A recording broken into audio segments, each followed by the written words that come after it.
ছন্দে থাকা সাইফুদ্দিন শেষ অব্দি নাকি জায়গাটা পায় না টি-20 স্কোয়াডে, অথচ দলের সঙ্গেও গিয়েছিলেন চট্টগ্রামের মাটিতে। এমনটি অবস্থানে থেকে প্রশ্নবিদ্ধ কি হচ্ছেন না বিসিবির নির্বাচক কমিটি, যেখানে একের পর এক সিরিজে পারফরমেন্সটা করেছিলেন এই অলরাউন্ডার। রীতিমতো সেখানে থেকে নাসির হোসেন যখন দারুণ পারফরমেন্সটা করছেন, তাকে কেনই বা নেওয়া হয় না ওয়ানডে কিংবা টেস্টের ওই বঙ্গুর মিডল অর্ডারকে শক্তপোক্তটা করতে। একের পর এক যখন প্রশ্নটা ওঠে, সেখানে যেন প্রশ্নের তীরবদ্ধতা হয় ওই নির্বাচক প্যানেল।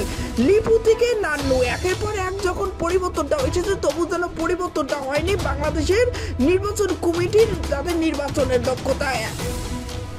নাসির টেস্ট এবং ওয়ানডে 4, 5, 6 নাম্বার পজিশনে দারুণটাও খেলেছেন।